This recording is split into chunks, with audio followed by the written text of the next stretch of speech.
संतो सहज समझ घर आवो। सहज समझ घर आवो। छोड़ी देई सकल सब दावो। छोड़ी देई सकल सब दावो। सहज समझ घर आवो। संतो सहज समझ घर आवो।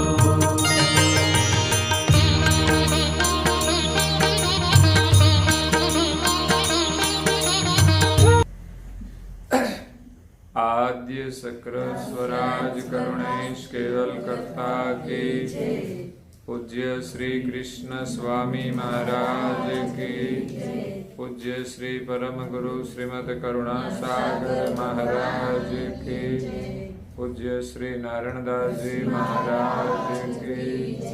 पूज्य श्री सबकुबेराचार्य महाराज की। श्री सब संतन की। श्री सब देवन की। श्री ज्ञान संप्रदाय की। श्री गुरु गादी साधु साकुर की। श्री कैवल धाम की।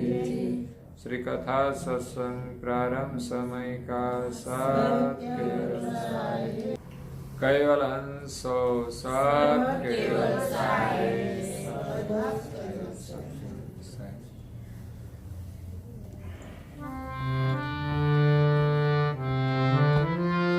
शरीर संबंधी इंद्रिय रस भोगा। पांच पच्चीस संयोग संजोगा। यही के संग मिली गया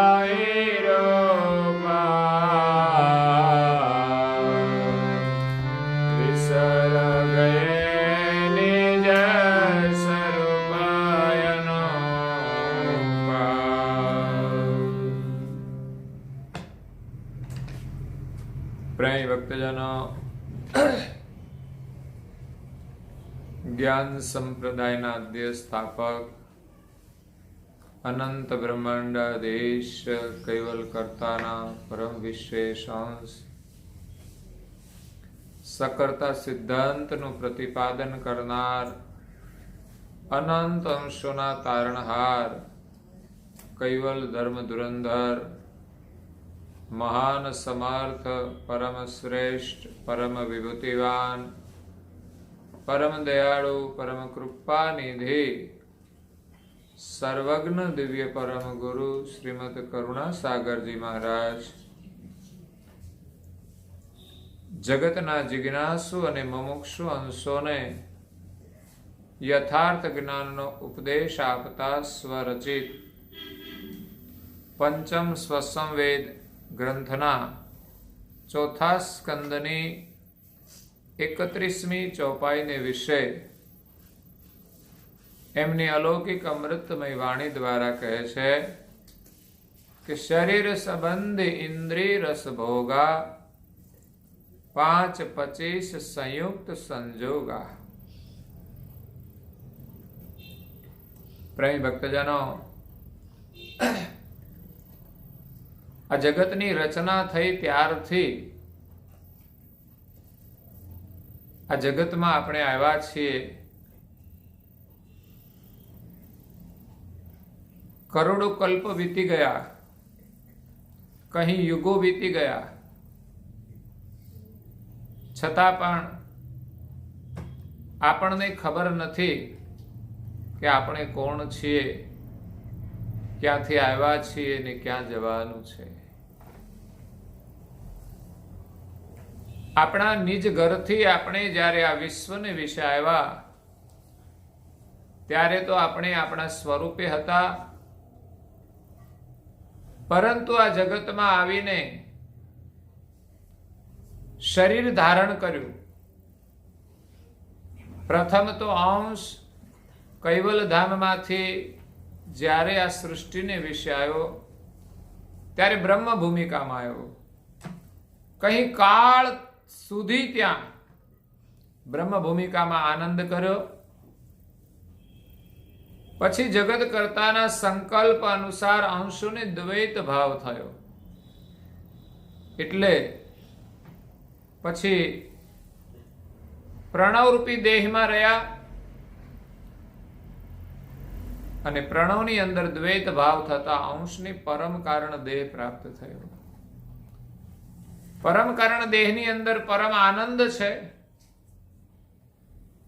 ત્યાં સ્વરૂપનો અનુભવ છે, પરંતુ આપણે આપણા સર્જનહારને ભૂલી ગયા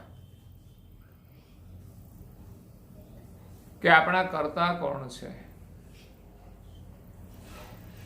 પછી આપણા સ્વરૂપે હોવા છતાંય અંશને પરમ કારણ દેહની અંદર મહાકારણ દેહનો દ્વૈત ભાવ થયો. કારણ કે પરમ કારણ શરીર સાથે મહાકારણ કારણ સૂક્ષ્મ અને સ્થૂળનું જોડાણ છે.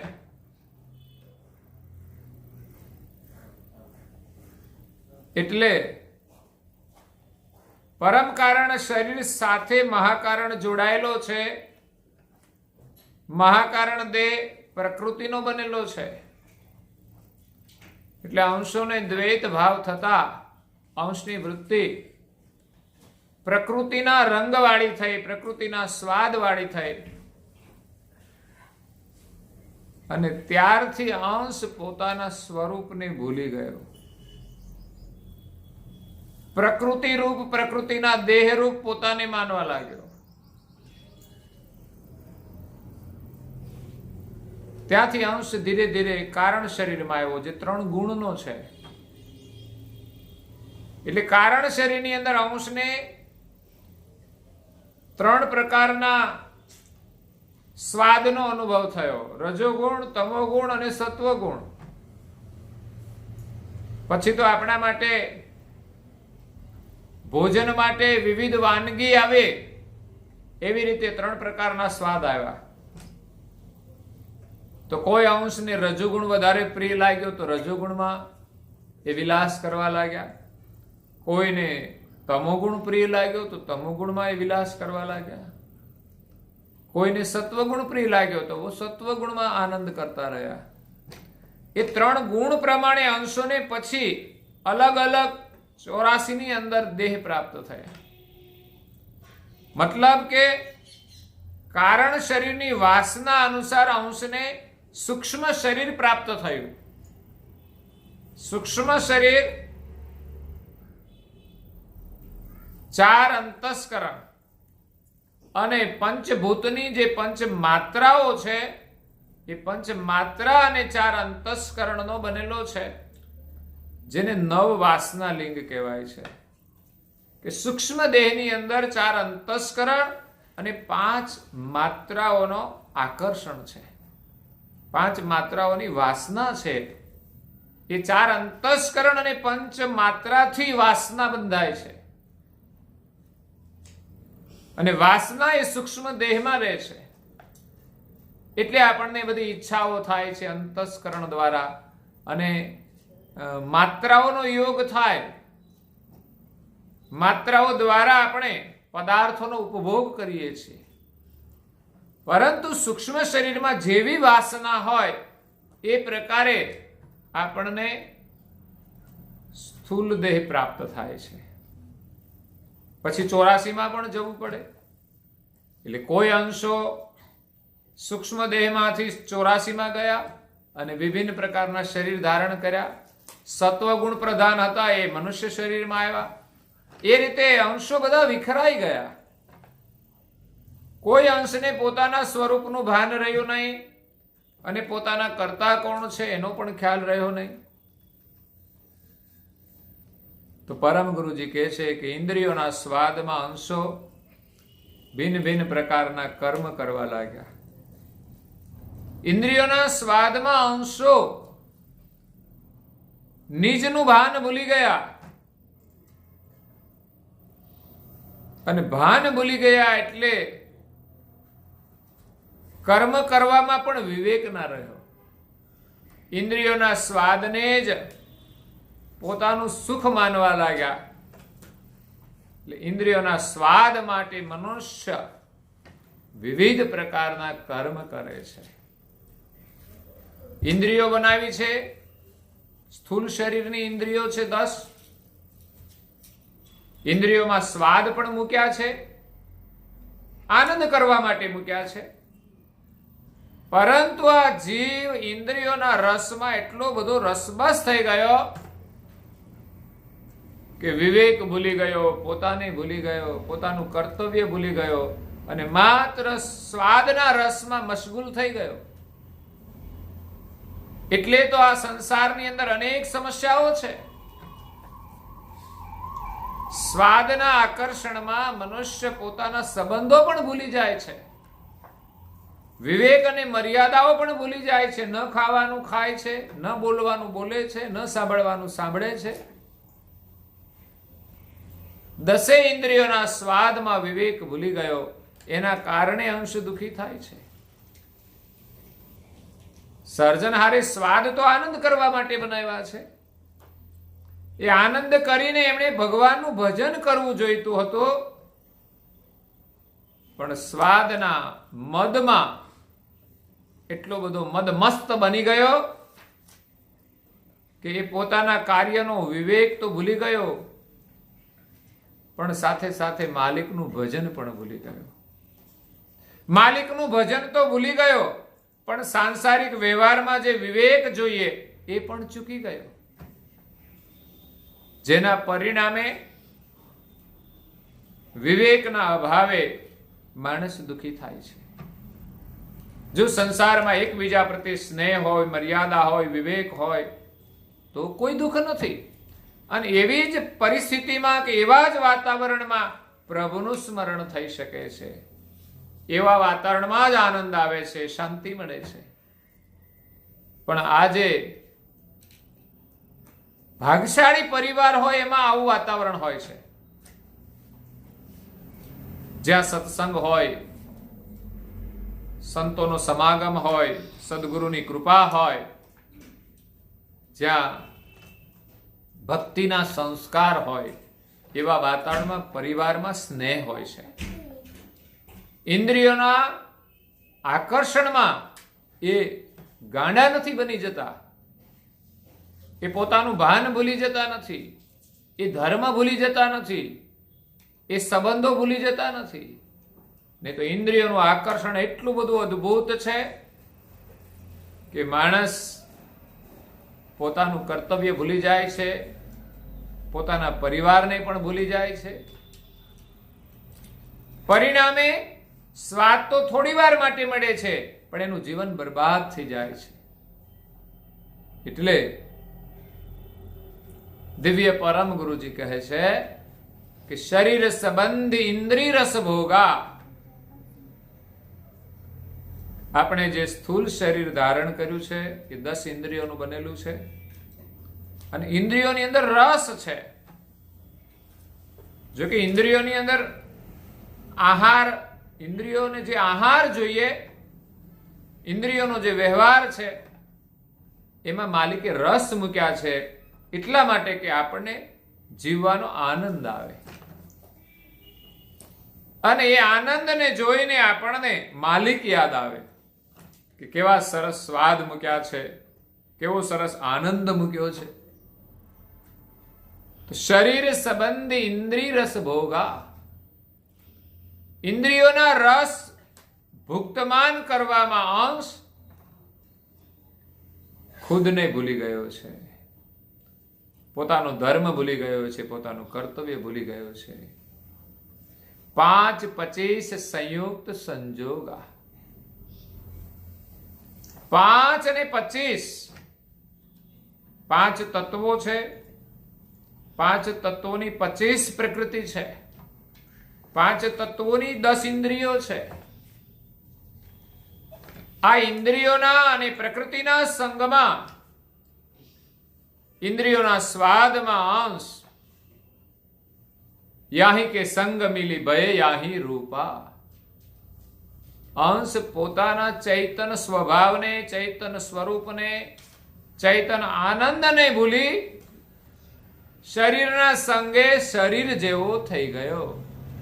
શરીર જડ છે, ઇન્દ્રિયો જડ છે, સંસારના વિષયો જડ છે.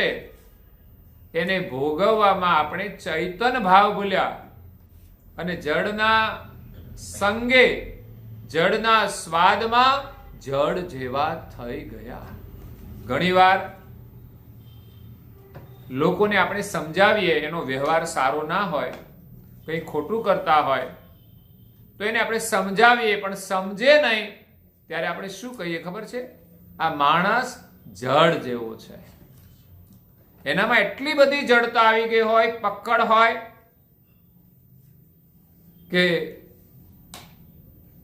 ખોટી વસ્તુ છોડતો નથી અને સારું કામ કરી શકતો નથી.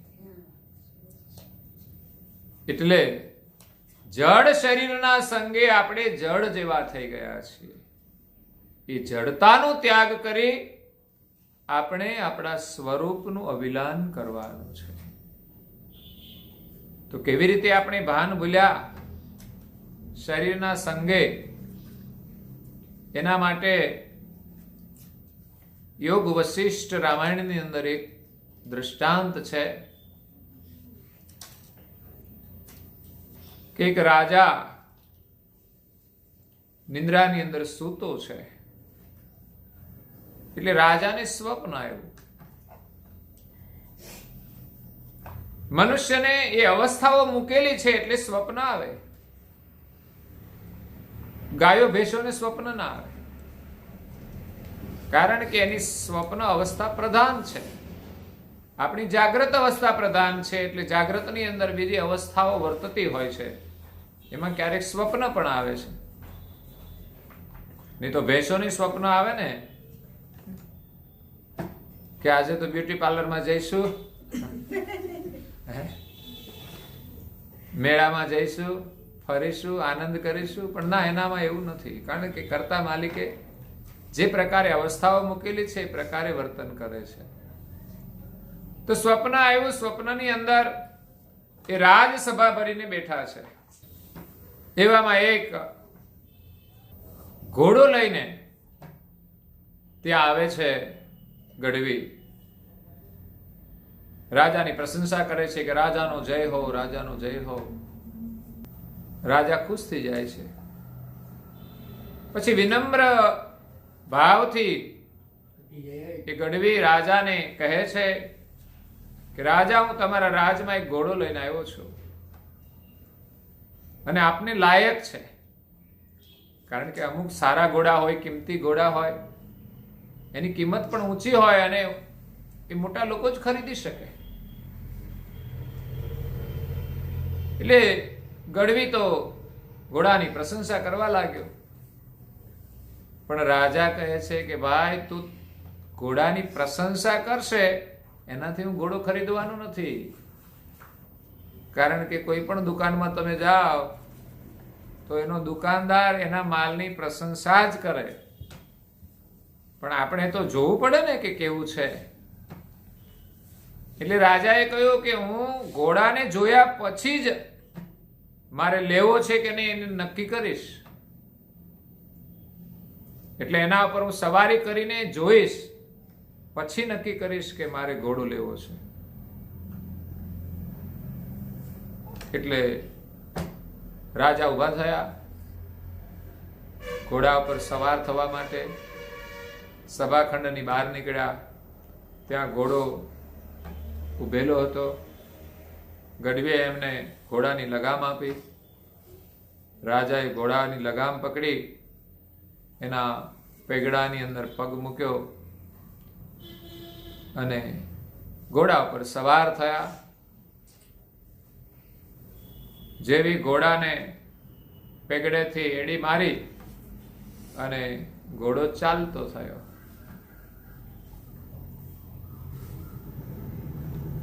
ચાલતો ચાલતો ધીમે ધીમે ઘોડો ગતિ પકડવા માંડ્યો. રાજાને એમ થયું કે ના, ઘોડો તો બહુ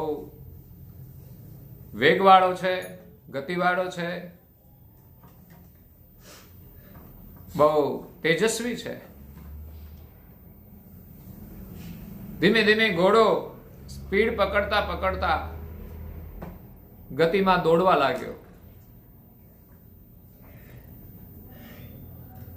પછી તો રાજાને પાછું વળવું છે, પણ ઘોડો ઊભો નથી રહેતો. ઘોડો એટલો સ્પીડમાં દોડવા માંડ્યો કે રાજાને ઉપર બેસવાનું મુશ્કેલ થઈ ગયું.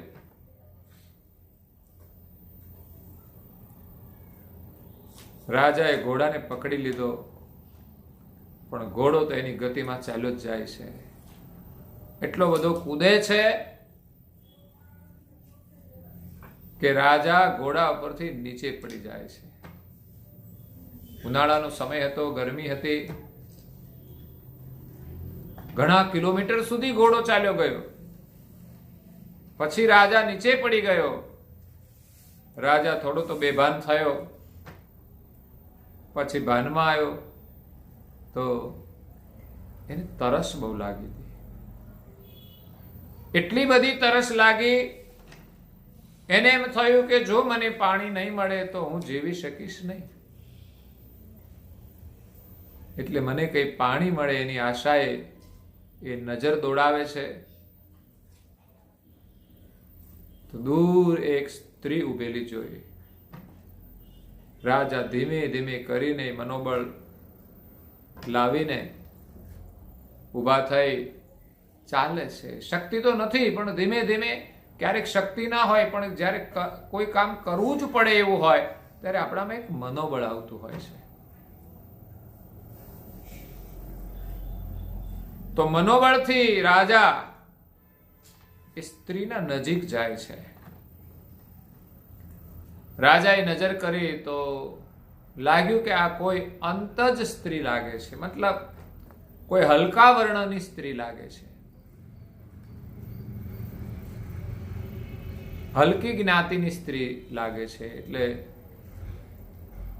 રાજાએ પૂછ્યું, બેન, હું આ દેશનો રાજા છું,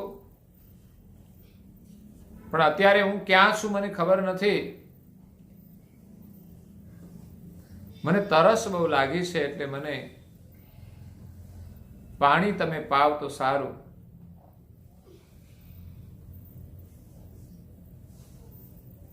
પછી પેલી સ્ત્રી બોલે છે, તું રાજા હોય તો તારા રાજનું મારે શું? એટલે રાજાને નક્કી થઈ ગયું, નક્કી એની વાણી ઉપરથી ખબર પડી કે આ સ્ત્રી અંતજ છે.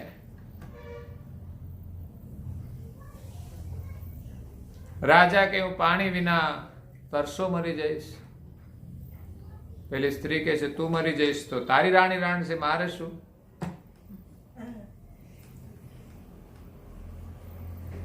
બેન, મને પાણી પાઈશ, યા તો પાણી મને બતાવીશ કે ક્યાં છે?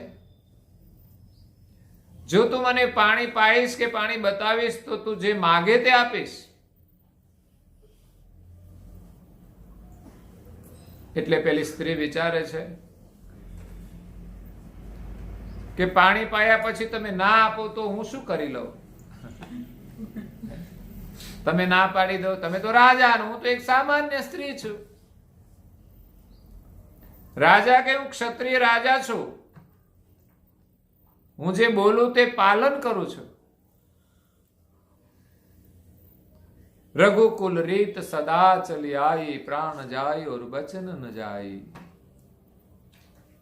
કે હું ક્ષત્રિય રાજા છું. પેલી સ્ત્રી કહે છે, જો યાદ રાખજો, પછી ભૂલી ના જતા. રાજા કે તું જે માગે તે આપીશ. એટલે પેલી સ્ત્રીએ રાજાને પાણી પાયું. પછી રાજા કહે છે કે હવે તું જે માગે તે આપું. હું મારા રાજમાં જઈને તને જે જોઈએ તે આપીશ. પેલી સ્ત્રી કહે છે, તમારે રાજમાં જવાની જરૂર નથી, મારે જે જોઈએ છે તે અહીંયા જ છે. બોલ તારે શું જોઈએ છે? પેલી સ્ત્રી કે તમે. બધું આવી જાય ને, કોઈ વસ્તુ માંગે કેટલા દિવસ ચાલે, પણ રાજાની માગણી કરી લે પછી કશું માગવું પડે ખરું? અત્યારે ભગવાન પાસે લોકો વસ્તુઓ માગે છે, પણ કોઈ ભગવાનને માંગતા નથી કે અમારે તો તમે જોઈએ, અમારે કોઈ વસ્તુ ના જોઈએ પણ તમે જોઈએ. એવા કોઈક જ હોય છે, એવા સમજદાર હોય છે કે ભગવાન મળી જાય તો દુનિયામાં આપણા માટે કશું જ બાકી રહેતું નથી. પણ એવો વિશ્વાસ કોને? માણસ તો પદાર્થોમાં પાગલ થયો છે, એટલે પદાર્થની જ માગણી કરે છે કે જો પદાર્થ આપી શકે એ સ્વયં મળી જાય તો. પદાર્થો કદાચ આજે રહેશે ને કાલે નહીં પણ હોય તો દુઃખી થવું પડશે, પણ પરમાત્મા મળી જાય છે, એના શરણનો જે આનંદ મળી જાય છે એને પદાર્થ સુખની ચાહના જ નથી રહેતી. કારણ કે પદાર્થમાં એવું સુખ નથી જે સુખ પ્રભુના સાનિધ્યમાં છે, પ્રભુના સ્મરણમાં છે. અહીંયા સ્ત્રીએ રાજાની માગણી કરી અને રાજા ચમક્યો. રાજા કે પણ મારે તો ઘણી બધી રાણીઓ છે. પેલી સ્ત્રી કે મેં તો તમને પહેલા જ કહ્યું હતું કે તમે વચન આપીને ફરી જશો. હા તો બંધાઈ ગયા રાજા. ગમે તે થાય મારે તો તમે જોઈએ. એટલે સ્ત્રીની સાથે પછી એને તો સંસાર ચલાવવાનો. તો રાજા ત્યાં જ રોકાઈ ગયા. જો પાણી ન મળ્યું હોત અને તમે ના રહ્યા હોત તો તમે રાજમાં જવાના હતા. એટલે સ્ત્રીએ પોતાને વશ કરી લીધા, રાજાને રાજમાં જવા દીધા નહીં. કેમ કે કદાચ સ્ત્રી એમ કે છે કે મને લઈને રાજમાં જાય તો પેલી રાણીઓ એને રહેવા દે, કારણ કે એ તો મોટા ઘરની વહુઓ હોય અને હું તો એક સામાન્ય સ્ત્રી. એટલે સ્ત્રીએ વચનથી બાંધીને રાજાને જવા ના દીધા. રાજાને કહ્યું આપણે અહીંયા જ રહેવાનું, આજ આપણું ઘર ને આજ આપણું રાજ. હવે તમને નવું જીવન મળ્યું. પછી તો રાજાએ ત્યાં ઝૂંપડી બાંધી સ્ત્રીની સાથે રહેવા લાગ્યા. સંસાર વ્યવહાર ચલાવતા ચલાવતા રાજાને 10 પુત્રો થયા, 25 કન્યાઓ થઈ. આટલો બધો મોટો પરિવાર. રાજા એની સેવામાંથી નવરો જ નથી રહેતો. પેલી સ્ત્રી છે એ પણ 25 બાળકોને, કન્યાઓને સંભાળે, 10 બાળકોને સંભાળે, એમાંથી એ પણ નવરી નથી. અને રાજા બધું લઈ આવે એના માટે, ખાવાનું પીવાનું કામકાજ કરીને. એમાં એક દિવસ રાજા જંગલમાં કશું લેવા માટે ગયા છે અને એમની જે ઝૂંપડી છે એના નજીક આગ લાગી. તો જંગલની આગ ઝૂંપડી તરફ આગળ વધવા લાગી. પેલી સ્ત્રીએ જોયું કે આગ તો આપણી ઝૂંપડી સુધી પહોંચી જશે, હવે શું કરીશું? તો એ બહાર ભાગી ના શકે. એમની ઝૂંપડી હળગી અને છોકરા બધા જ એમને વળગી પડ્યા.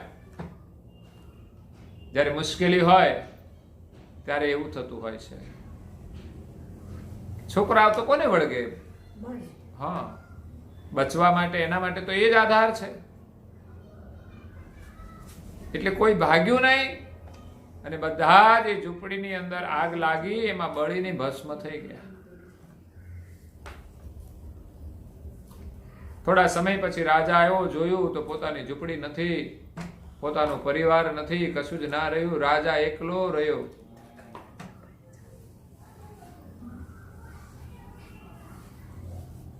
હવે એને રાજ યાદ આવ્યું.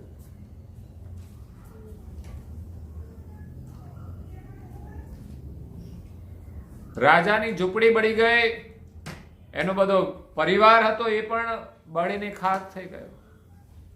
રાજા ઘણો દુઃખી થાય છે, કારણ કે હવે તો એને એ જ પરિવાર યાદ આવે છે. એનું જે મૂળ ઘર હતું એ તો ભૂલી ગયો હતો. આ જીવની પણ એવી જ દશા થઈ છે, રાજા જેવી. રાજાને જેમ સ્વપ્ન આવ્યું એમાં જ બધું થયું ને. પણ જ્યારે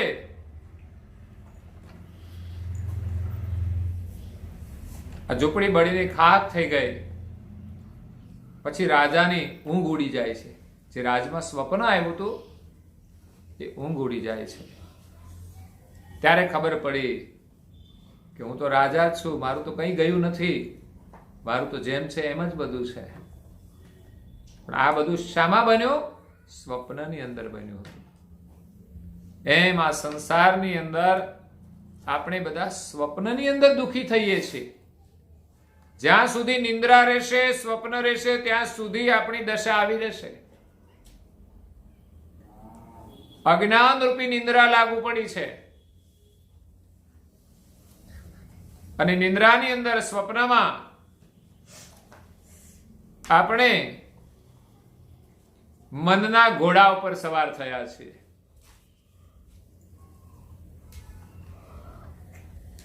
એ ઘોડાની જે લગામ છે સંયમની, એ આપણા કાબુમાં નથી. એટલે મનરૂપી ઘોડો પૂરપાટ દોડમ દોડ કરે છે. અને એવી રીતે દોડે છે કે એના ઉપરથી આપણે નીચે પડી જઈએ છીએ, બેભાન થઈ જઈએ છીએ. અને સંસાર સુખની તૃષ્ણામાં આપણે દુઃખી થઈએ છીએ. એમ લાગે છે કે આ બધું નહીં મળે તો હું મરી જઈશ. ત્યારે પ્રકૃતિનો સંગ થાય છે. અને એના સંગથી, એ પ્રકૃતિ એટલે આપણું શરીર છે. એ સ્ત્રી હતી, અંતજ હતી. અંતજ એટલે ભંગડી. એમાં શરીર પણ આપણું અંતજ સ્ત્રી જેવું છે, ભંગડી જેવું છે. જેના સંગે આપણે વિલાસ કરતા 10 ઇન્દ્રિયો અને 25 પ્રકૃતિના વિલાસમાં આપણે દુઃખી થઈએ છીએ. આ સ્વપ્નની પરિસ્થિતિ છે. એમ અત્યારે આપણને પણ અજ્ઞાન રૂપી સ્વપ્ન લાગ્યું છે. એમાં સુખી ને દુઃખી થતા રહીએ છીએ. પણ જ્યારે નિંદ્રામાંથી જાગીશું ત્યારે ખબર પડશે કે આ જગતના જે રાજા છે, સર્જનહાર, એના રાજકુમાર છીએ. પછી કોઈ દુઃખ રહેશે નહીં. જે દુઃખ છે બધું સ્વપ્નમાં છે. એમાં સંસાર સ્વપ્ન છે. ઇન્દ્રિયોના સ્વાદમાં આપણે ઘડીક સુખી ઘડીક દુઃખી થઈએ છીએ. પણ ખરેખર જ્ઞાનથી જાગી જઈએ તો ન દુઃખી રહીશું. સુખ દુઃખનો જે ભય છે રહેશે નહીં. અખંડ આનંદની પ્રાપ્તિ થશે. એટલે ઇન્દ્રિયોના સ્વાદ છોડીને આપણે સર્જનહારને પ્રાપ્ત કરવાના છે. ઇન્દ્રિયોથી આપણે પ્રભુનું સ્મરણ કરવાનું છે, એમની સેવા કરવાની છે. સર્જનહાર સુધી પહોંચવાનો રસ્તો તો બહુ સરળ છે અને નજીક પણ છે. પણ એમાં જો કોઈ અવરોધ હોય તો ઇન્દ્રિયોના સ્વાદનું છે. ઇન્દ્રિયોના સ્વાદની આસક્તિને લઈને જ આપણે પ્રભુનું સ્મરણ કરી શકતા નથી અને પોતાને પણ જાણી શકતા નથી. એકવાર એક નગરનો રાજા હતો. એમણે રાજની અંદર એક જાહેરાત કરી, ઢંઢેરો પીટાયો કે જે કોઈ વ્યક્તિ, જે કોઈ મનુષ્ય આ દિવસે આટલા વાગ્યાથી 1 કલાકના સમયની અંદર જો મારા સિંહાસન સુધી પહોંચી જાય તો હું મારું સિંહાસન એમને આપીશ, મારું રાજ એમને આપી દઈશ. તો દિવસ નક્કી કર્યો તો એ દિવસે આવવા માટે, પ્રવેશ કરવા માટે ત્યાં ટિકિટ લેવાની હતી. ટિકિટ લઈને આવવાનું ને ત્યાર પછી 1 કલાકના સમયમાં 60 મિનિટમાં આપણી સિંહાસન સુધી પહોંચી જવાનું. બધા લોકોની ઈચ્છા તો થઈ કે ચાલો રાજ મળતું હોય તો આપણે પણ જઈએ. એટલે જે દિવસે જવાનું હતું એની ટિકિટ બધાએ લઈ લીધી અને જવાનો એ સમય હતો, એ સમયે બધા આવી ગયા. એ ટિકિટ લઈને પ્રવેશ કર્યો તો અંદર રાજાએ સુંદર સજાવટ કરી હતી. પ્રવેશ દ્વારથી રાજ સિંહાસન સુધી વચ્ચે રસ્તામાં રાજાએ સુંદર આનંદ વિહારની વ્યવસ્થા કરી હતી. જેવા પ્રવેશ કર્યો એમાં સુંદર સંગીતો સંભળાવા લાગ્યા, મધુર ગાન થવા લાગ્યું, ભિન્ન ભિન્ન પ્રકારના વાજા વાગતા હોય એ સાંભળીને બધા આનંદમાં આવી ગયા. આનંદમાં આવી ગયા એટલે બધા ઝૂમવા લાગ્યા એકબીજા સાથે. કર્ણપ્રિય સંગીત સાંભળીને જેમ નાગ ડોલવા લાગે એમ બધા મસ્ત બની ગયા. આગળ જવાનું હતું એ ભૂલી ગયા. કોઈ કોઈ થોડું સંગીત સાંભળીને આગળ ગયા, જેને ભાન રહ્યું તે. તો આગળ સુંદર મુલાયમ પથારીઓ હતી, મુલાયમ બેઠકો હતી, પુષ્પો હતા, સુંદર. તો એવા વિલાસની અંદર ઘણા લોકો ત્યાં રોકાઈ ગયા. ઘણા તો સુંદર પથારી જોઈને સૂઈ જ ગયા. સૂઈ ગયા તો ઊંઘ આવી ગઈ. કલાક તો કેમ જાય ખબર પણ ના પડે. અગર તો એવા વાતાવરણની અંદર બધા એકબીજાનો આલિંગન કરીને આનંદ કરવા લાગ્યા. મુલાયમ વસ્તુઓ હતી, બધાને પ્રિય હતી, એને જોઈને બધા રોકાઈ ગયા. ત્યાર પછી ઘણા લોકો ત્યાંથી પણ આગળ ગયા તો ત્યાં રૂપરંગનું દર્શન હતું સુંદર. કોઈ સુંદર નાટકો હોય, જેમ આજે ટીવીની અંદર બધું જે ભિન્ન ભિન્ન પ્રકારનું જોવા મળે છે. જો મોબાઈલમાં આપણે અંદર ઉતરી જઈએ પછી બહાર નીકળતા ભૂલી જવાય. ઘણી વખત કામકાજ આપણું, વાતો કરવાનું ભૂલી જવાય. તો એવી જ રીતે ત્યાં એવું સુંદર રૂપરંગનું આયોજન કર્યું હતું. એ પ્રદર્શન જોઈને બધા, ત્યાં તો રૂપ સુંદર હોય, સુંદર નૃત્યાંગનાઓ હોય, બધા એને જોઈને પ્રભાવિત થઈ ગયા કે આપણે તો અહીં જ રહેવું છે. કારણ કે આનંદ જ એવો હોય, પછી કોઈને ભગવાન યાદ આવે ખરા ભાઈ? પછી રાજા પદે ભૂલી જાય કે અહીંયા આવો આનંદ મૂકીને ક્યાં જવું. સુંદર સુંદરીઓના નાચગાન હોય, ત્યાં સંગીત પણ હોય, ત્યાં મુલાયમ વસ્તુઓ પણ હોય અને સુંદરતા હોય બધી. એટલે પછી ત્યાં રોકાઈ જાય છે. પછી આગળ સુંદર ખાવા પીવાની વસ્તુઓ આવી. ખાવાની મજા પડી જાય તો પછી બીજું બધું ભૂલાઈ જાય છે. અને ખાવાની વસ્તુઓ તો કેટલી બધી સ્વાદિષ્ટ આવે છે. લોકોને રોજ કંઈક ને કંઈક ખાવા જોઈએ.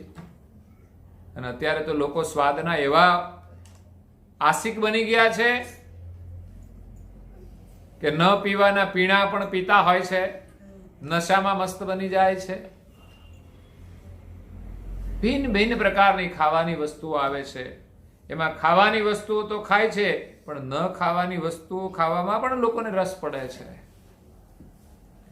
ખરેખર તો મનુષ્ય માટે અખાદ્ય વસ્તુઓનો નિષેધ છે કે માણસે મદિરાનું સેવન નહીં કરવું જોઈએ, માણસે માંસાહાર નહીં કરવું જોઈએ, માણસે ઈંડાનું સેવન નહીં કરવું જોઈએ. નહીં તો આપણી મતિ ભ્રષ્ટ થઈ જાય છે. પણ અહીંયા તો બધી જ પ્રકારના વ્યંજન હતા. શાકાહારી પણ હતા અને માંસાહારી પણ હતા. તો જે જેવી પ્રકૃતિના હતા એવા લોકો એમાં રોકાઈ ગયા ખાવા પીવાની મોજમાં. અને ત્યાર પછી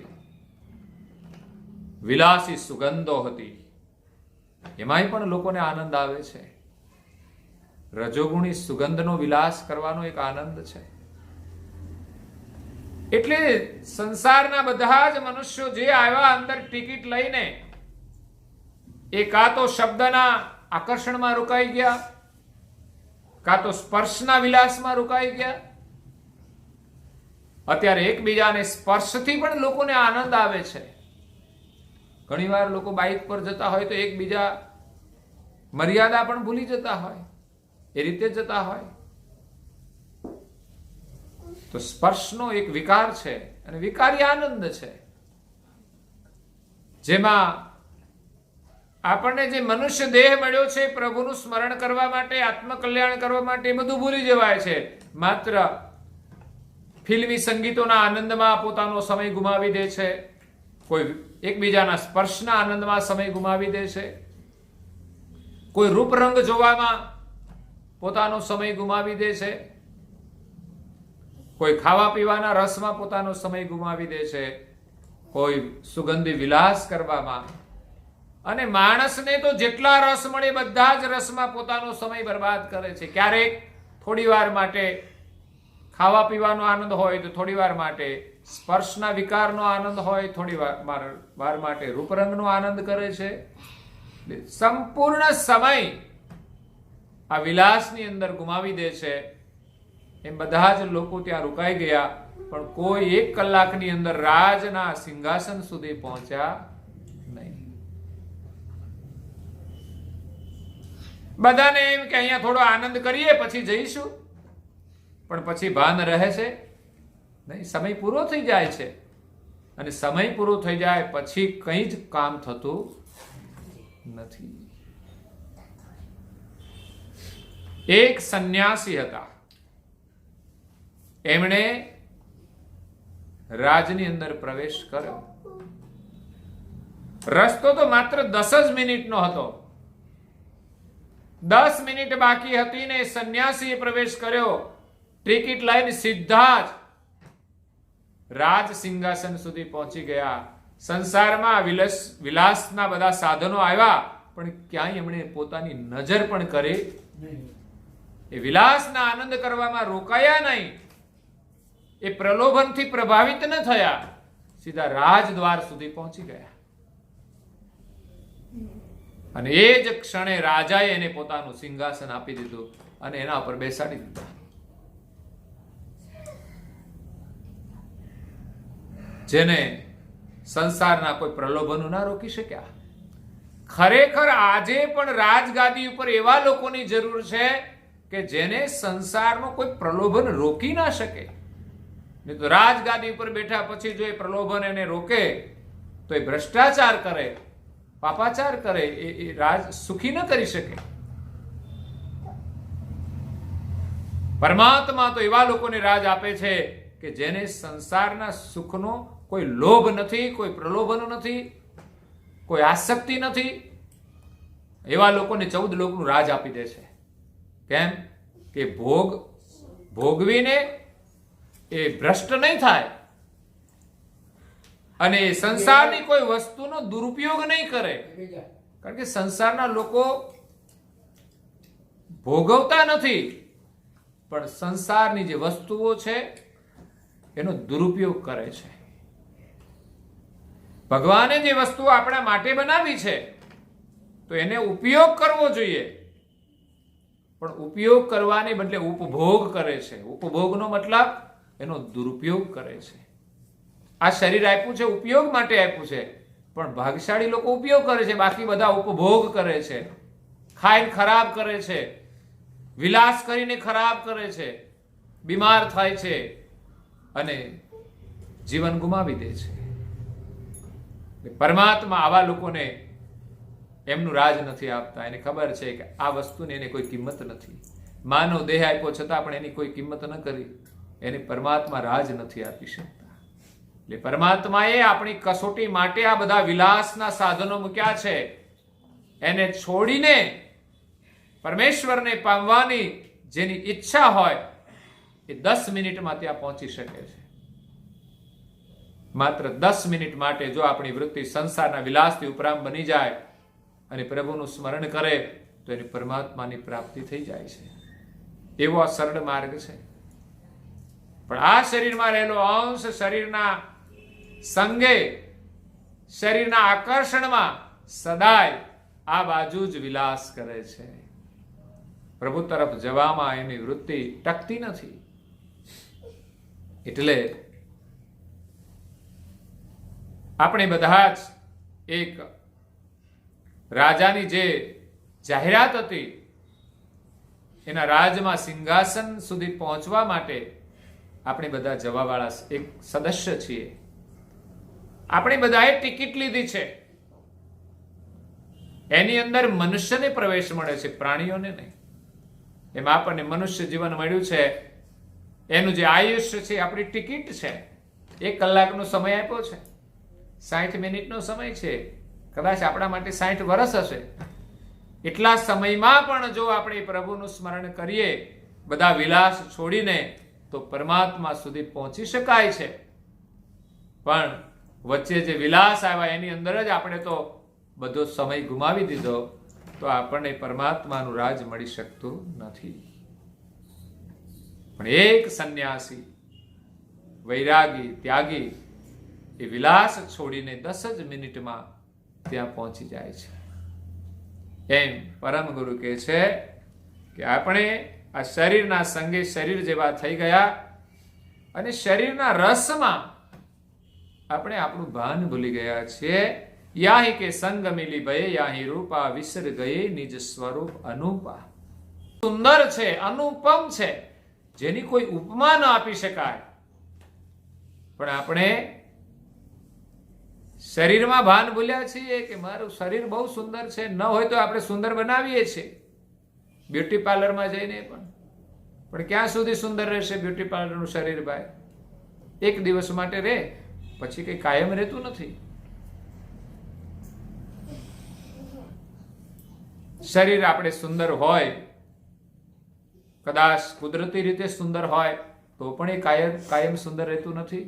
યુવાનીમાં સુંદર દેખાય છે, પછી વૃદ્ધાવસ્થામાં એ સુંદર રહેતું નથી. અને એ આપણું સ્વરૂપ નથી. આપણે એના મોહમાં પ્રભાવિત થયા છીએ, પણ વાસ્તવમાં શરીર એ આપણે નથી. શરીર સુંદર હોય કે ન હોય, આપણો સ્વભાવ સુંદર હોવો જોઈએ. આપણા વિચાર સુંદર હોવા જોઈએ. આપણી વાણી સુંદર હોવી જોઈએ. એકલું શરીર સુંદર હોય પણ વાણી હારી ના હોય તો કોઈને પ્રિય લાગતું નથી. એનું કોઈ મહત્વ નથી. વ્યક્તિનો સ્વભાવ સારો ન હોય તો સુંદર શરીરનું મહત્વ નથી. એટલે શરીર તો માલિકે આપ્યું છે આપણા માટે સુંદર જ છે. પરમેશ્વરનું ભજન કરી શકે એનાથી સુંદર તો શું હોઈ શકે?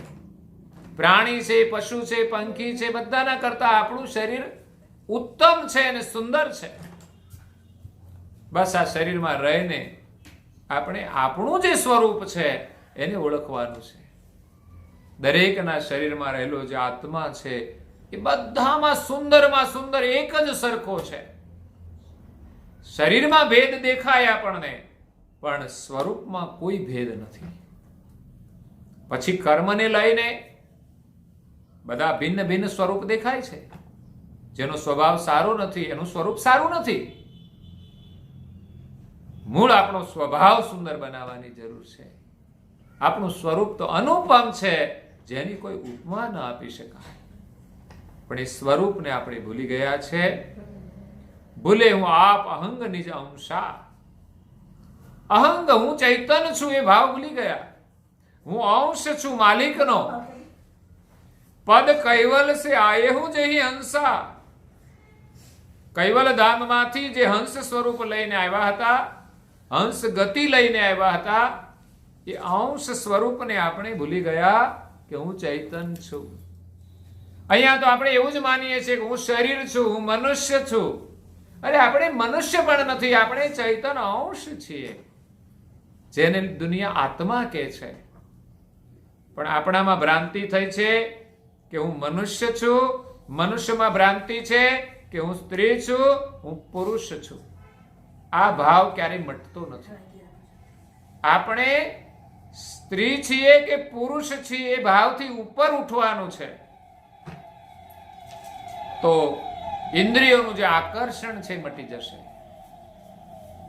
વિજાતીય આકર્ષણ એને દૂર કરવાનું છે. કારણ કે સંસારની અંદર ફંદની અંદર ફસાવનારું જો પ્રબળ આકર્ષણ હોય તો સ્ત્રી પુરુષના એકબીજાના વિજાતી સ્વભાવનું છે, વિજાતી શરીરનું છે.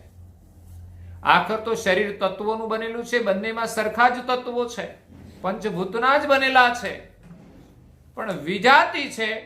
કુદરતી રચના અનુસાર એની અંદર જે વિજાતી તત્વો માલિકે મૂકેલા છે એના આકર્ષણમાં આપણે આપણું ભાન ભૂલી ગયા છે. એટલે એ આકર્ષણમાંથી આપણે ઉપર ઉઠવાનું છે. પંચ શરીર કિરવશ ભયેવું, નિજ ગતિ ગવન પ્રોક્ષ પર રહેવું. પંચ શરીર મેં જે આગળ કહ્યું તેમ સ્થૂલ, સૂક્ષ્મ, કારણ, મહાકારણ અને પરમ કારણ, આ 5 શરીર રૂપી પિંજરની અંદર આપણે એક પોપટની જેમ બંધાઈ ગયા છે. કીરવશ ભયેવું, જેમ પોપટ પાંજરામાં પુરાઈ જાય, જે પાંજરું પંચતત્વનું બનેલું હોય છે, એમ આપણે આ પંચતત્વના શરીર રૂપી પિંજરામાં પોપટની જેમ બંધાઈ ગયા છે. કોઈ પાંજરું ખોલે તો પણ આપણે એમાંથી બહાર જતા નથી. બસ આપણી મમતા પિંજરામાં છે. પિંજરાનો પોપટ એની વૃત્તિ બંધાઈ જાય છે કે બસ આ જ મારું ઘર છે. એનું પિંજરું કોઈ ખોલે ને તો પણ એ ઉડીને ચાલ્યો નથી જતો, એ સ્વતંત્ર નથી થઈ શકતો. નહીં તો એનું પિંજરું ઘણા મહાપુરુષો ખોલે છે. દરેક મનુષ્યના પિંજરા ઘણા મહાપુરુષો ખોલે છે, છતાં પણ અંદર રહેલો જીવ આ શરીરની આસક્તિ છોડીને આકાશની મોજ લઈ શકતો નથી. આકાશમાં જે મોજ છે એ પિંજરામાં નથી. ખરેખર જે પક્ષીઓ સ્વતંત્ર રીતે વિચરણ કરે છે એની મોજ જુદી હોય છે. સ્વતંત્ર રીતે આકાશમાં વિચરણ કરતા પક્ષીઓને પિંજરામાં કોઈ પૂરે ને એને ગમશે નહીં, એને અકળામણ થશે, એને ખાવાનું મળશે તો પણ ભાવશે નહીં. એ પિંજરામાં સુરક્ષિત હોવા છતાં એને ગમતું નથી. કારણ કે જીવનની સાચી મોજ એ તો મુક્તિની અંદર છે. આ શરીરમાં રહીને આપણે બધા બંધાયા છીએ, પરાધીન થઈને રહીએ છીએ, છતાં પણ પિંજરું છોડતા. જ્યારે મહાપુરુષો આ પિંજરાનો મોહ છોડીને ભગવાનનું ભજન કરીને મુક્ત રીતે વિચરણ કરતા હોય છે, એને કોઈ દુઃખ નથી, એને કોઈ બંધન નથી.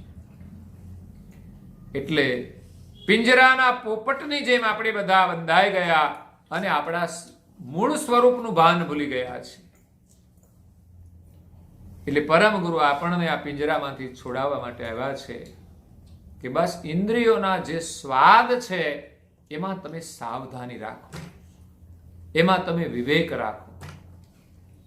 સ્વાદિષ્ટ તમે વસ્તુ ગ્રહણ કરો પણ વિવેક ચૂકાવવો ના જોઈએ. ભોજન સ્વાદિષ્ટ હોય પણ જ્યારે વિવેક ચૂકી જવાય ત્યારે ન ખાવાનું પણ આપણે ખાઈ લેતા હોઈએ છીએ, બિનજરૂરી પણ ખાઈ લેતા હોઈએ છીએ, જરૂર કરતા વધારે ખાઈ લઈએ છીએ. આપણે જેટલું જોઈએ એટલું પ્રમાણસર જ ખાવું જોઈએ. ખાવાનું વિવેક ક્યારેય ચૂકવો ના જોઈએ.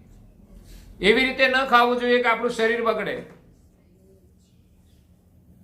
અને ભોજન હંમેશા વહેંચીને ખાવું જોઈએ. સ્વાદની આસક્તિને લઈને ખાવાનો વિવેક ના ચૂકવો જોઈએ. ન ખાવાનું ન ખાવું જોઈએ અને ખાવામાં પણ વિવેક જોઈએ. ઘણી વાર લોકો હાલતા ચાલતા પણ ખાતા હોય છે. કેમ? તો ખાવાની આસક્તિ છે, વિવેકપૂર્વક ખાઈ શકતા નથી. એટલે જોવામાં પણ એવું છે. ભગવાને આંખો આપી છે તો જોવા માટે તો આપી છે, પણ જોવાનો વિવેક ચૂકી જાય તો શું થાય? માણસની અધોગતિ થાય, માણસનું પતન થાય. રૂપ રંગના આકર્ષણમાં માણસ ભાન ભૂલી જાય છે અને અનૈતિક દ્રષ્ટિથી જુએ છે તો એની દ્રષ્ટિ વિકારી બની જાય છે. પરિણામે એ વ્યક્તિ દુઃખી થતો હોય છે. એટલે કર્તા માલિકે આપણને જે રસ આપ્યા છે એનો ઉપયોગ કરવાનો છે, પણ ઉપભોગ નહીં. ઉપભોગની અંદર માણસ સંગ્રહ કરે છે, બધું મારું. પરમેશ્વરે જે બનાવ્યું છે બધાના માટે બનાવ્યું છે. આપણે જોઈએ એટલું આપણે લઈએ, બાકીનું વધારે હોય તો આપણે જેની પાસે ન હોય એમને અર્પણ કરીએ. એ ભોગમાંથી જો છૂટવું હોય તો એ પ્રકારે આપણે જીવવું પડશે. આપણે તો આપણા પરિવાર માટે એવી રીતે તો જીવી શકીએ કે આપણા પરિવાર માટે આપણે બધા પ્રેમથી રહીએ અને વેચીને ખાઈએ અને વિવેકથી આપણે દરેક વસ્તુનો ઉપયોગ કરીએ. ઘરમાં ટીવી લાવ્યા હોય તો પછી જરૂરી કામ છોડીને પણ આપણે ટીવી જોઈએ. ભગવાને માનવ દેહ આપ્યો છે, સંધ્યાનો સમય થાય તો આપણે પ્રાર્થના કરવી જોઈએ. પણ જ્યારે ટીવીનો રસ લાગી જાય અને સરસ સિરિયલ આવતી હોય તો પછી પ્રાર્થના છોડીને આપણે ટીવી જોવાનું, સિરિયલ જોવાનું પસંદ કરીએ છીએ. ક્યારેક ફરવા ગયા હોય તો ફરવામાં સમય ચાલ્યો જાય છે, સંધ્યાનો સમય ભૂલી જવાય છે. આ ફરવાની ના નથી, પણ સંધ્યાનો સમય યાદ રાખવો જોઈએ કે સંધ્યા સમય આપણે આવી જવું જોઈએ. અને કાં તો જ્યાં ગયા છો ત્યાં તમે પ્રાર્થના કરવાની વ્યવસ્થા કરો. સગા સંબંધીને ત્યાં જઈએ વાંધો નથી, પણ સંધ્યાનો સમય થાય તો સગાને ત્યાં પણ આપણે સંધ્યા કરી શકીએ છીએ. બીડીઓનું જેને વ્યસન છે એ સગાને ત્યાં જાય છે, હું નથી પીતા બીડી, ત્યાંય ફૂંકવા માંડે છે. બોલો, એનું ઘરે બગાડે છે. એ જ્યાં જાય ત્યાં એનું વ્યસન સાથે લઈને જાય છે. આપણે કર્યું છે કામ આવું કરવું જોઈએ. કામ બધું જ કરો, આનંદ કરો, પણ સમય જે કામ કરવાનું છે પ્રાર્થના એ ભૂલાવી ના જોઈએ. આપણા વ્યવહારમાં જ્યાં જરૂર જણાય ત્યાં એકબીજાને આપણે સહયોગ આપવાનો છે, એ ભૂલાવવું ના જોઈએ.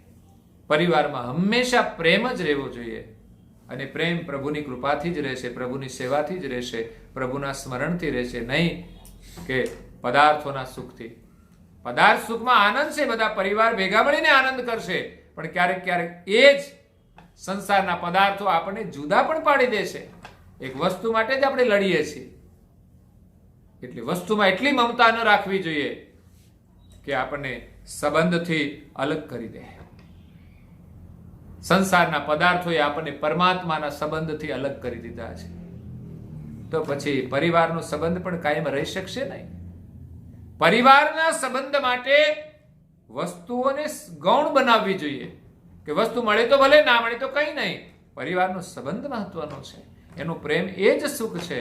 અને બધા પરિવાર સાથે મળીને આપણે પરમાત્માનો સંબંધ રાખીએ, નહીં તો આ સંબંધો રહેવાના નથી. સાચો સંબંધ એ સર્જનહારનો છે.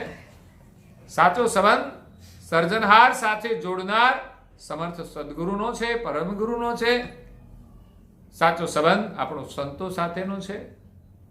સાચો સંબંધ આપણા અનુયાયીઓ સાથેનો છે.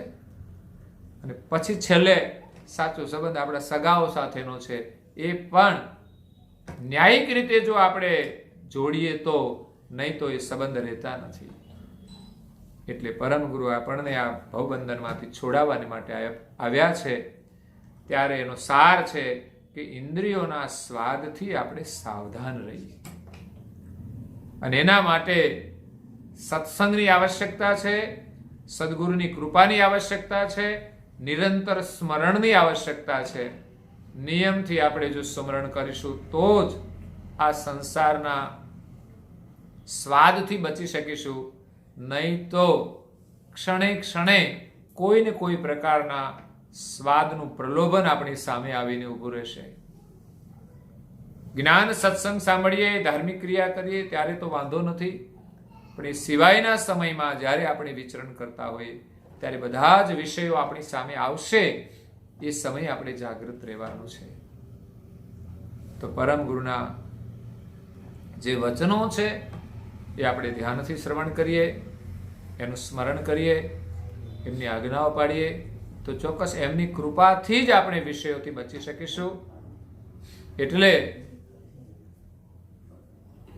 પરમ ગુરુની કૃપા મેળવવા માટે આ જે ધર્મગ્રંથ છે આપણા ઘરમાં છે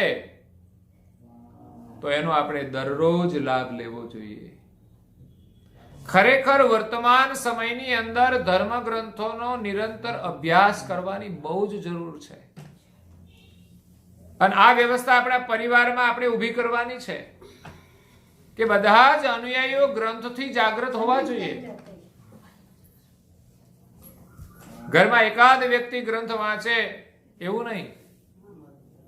ભાઈઓ બહેનો બધા જ આ જ રીતે સાથે બેસી અને એક વ્યક્તિ ગ્રંથ વાંચે અને બધા સાંભળે.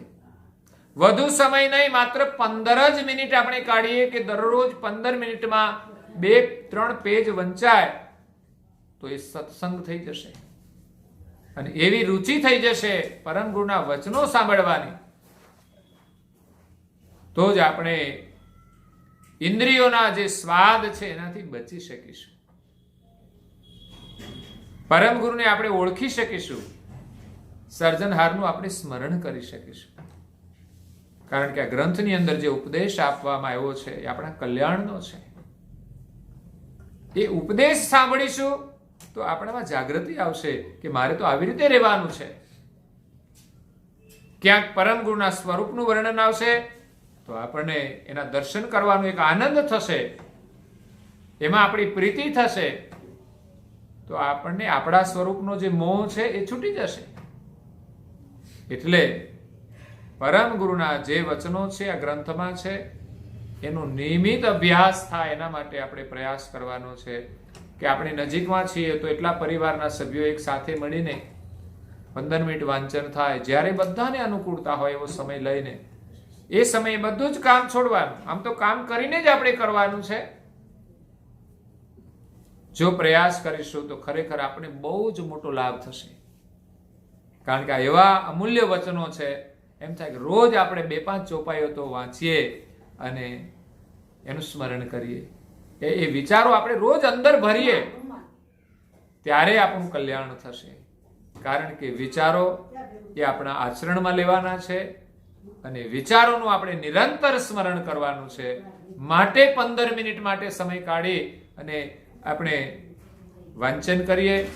5 મિનિટ આપણે કૈવલમ ચિદનમ સ્તુતિ બોલી અને 15 મિનિટ વાંચન કરીને જય વિધિ બોલી પૂર્ણાવતિ કરી દેવાની. બસ આટલી પ્રક્રિયા રોજ આપણા ઘરમાં થવી જોઈએ. આ ઉપાસનાને આપણે મહત્વ આપ્યું છે એટલે ઉપાસના પણ કરીએ છીએ. આખી ઉપાસના થવી જોઈએ. છતાંય કોઈની પ્રતિકૂળતા હોય તો 15 મિનિટ પણ ઉપાસના તો અવશ્ય કરવી જોઈએ. સવારે મંગલા શણગાર અને કરતા સ્તુતિ કરીને જય વિધિ બોલીએ તો મિનિમમ આટલું તો થવું જોઈએ. પણ સમય મળે ત્યારે આખું થવું જોઈએ પાછું. નહીં તો 15 મિનિટનો બસ પીરિયડ બનાવી દીધો એટલે સમય હોય તો પણ આપણે 15 મિનિટ કરીને વ્યર્થનો સમય બગાડી દઈએ છીએ. ફોનમાં હોય કે ફરવામાં હોય કે વાતો કરવામાં હોય, ટીવીમાં હોય. ઘણીવાર જરૂરી કામ હોય ત્યારે આપણે ઓછું કરીએ તો ચાલે, પણ જ્યારે સમય મળે ત્યારે પાછું પૂર્ણ થવું જોઈએ. એ ભાવના આપણી હોવી જોઈએ. એટલે પરમ ગુરુની જે આજ્ઞાઓ છે આપણે શ્રદ્ધાથી પાડવાની છે. ગળામાં કંઠી રાખીએ, કપાળમાં તિલક કરીએ, પરમ ગુરુનું પૂજન કરીએ અને સવારે આરતી કરીએ, મંગલા શણગાર કરતા સ્તુતિ, ગ્રંથનું વાંચન કરીએ, ભજન કીર્તન કરીએ, ધૂન કરીએ, બાળકોને સંસ્કાર આપીએ. બસ આટલું કરીએ તો ખરેખર આપણો પરિવાર સુખી થઈ જશે, દરેકનું જીવન સફળ થશે. તો પરમ ગુરુના વચનો જે છે કાયમ આપણે સાંભળવાના છે. એ જ એમના આશીર્વચન છે. આશીર્વચન સાંભળી અને જીવનમાં ઉતારીશું તો આશીર્વાદ મળશે. પહેલા મળે છે આશીર્વચન અને પછી મળે છે આશીર્વાદ. આશીર્વચન પ્રમાણે આપણે જીવીએ અને રહીએ, આશીર્વચનમાં આપણી પ્રીતિ હોય તો આશીર્વાદ મળી શકે છે. પરમ ગુરુના વચનો સાંભળવામાં તો આપણે અક્ષય પ્રીતિ હોવી જોઈએ કે એ ચોપાઈ આપણે એકવાર સાંભળીએ અને એનું ચિંતન થયા જ કરે. કોઈ કોઈ ચોપાઈ તો આપણે કંઠસ્થ બની જાય. જે પ્રિય લાગે એ ચોપાઈ વારંવાર વાંચો. તમે લખીને સાથે રાખો કે જ્યારે ટાઈમ મળી જાય ફરી એ ચોપાઈનું સ્મરણ કરી લો. અદ્ભુત લાભ થશે. તો આ સાથે અહીંયા તમારી ખૂબ ભાવના છે પરમ ગુરુ પ્રત્યે. એક ચુસ્ત નેમી પરિવાર છે. પરમ ગુરુની ખૂબ કૃપા છે પરિવારમાં, અને તમારો જે ભાવ પ્રેમ છે સત્સંગ પ્રત્યે, સંતો પ્રત્યે, એ પણ પરમ ગુરુના આશીર્વાદ છે. અને હંમેશા આપના પરિવાર ઉપર પરમ ગુરુની કૃપા વરસતી રહે અને આપનો ભાવ ભક્તિ પ્રત્યે નિરંતર વધતો રહે, એવી પરમ ગુરુના શરણમાં પ્રાર્થના સાથે અહીંયા મારી વાણીને વિરામ આપું છું. અસ્તુ સત્કેવલ સાહેબ. આદ્ય સક્ર સ્વરાજ કરુણેશ કેવલ કરતા કી પૂજ્ય શ્રી કૃષ્ણ સ્વામી મહારાજ કી પૂજ્ય શ્રી પરમ ગુરુ શ્રીમદ કરુણા સાગર મહારાજ કી પૂજ્ય શ્રી નારાયણદાસજી મહારાજ કી પૂજ્ય શ્રી સબ કુબેરાચાર્ય મહારાજ કી શ્રી સબ સંતન કી શ્રી સબ દેવન કી શ્રી જ્ઞાન સંપ્રદાય કી શ્રી ગુરુગાદી સારસાપુરી કી શ્રી કૈવલ ધામ કી श्री कथा सत्संग पूर्णावती का सत्केवल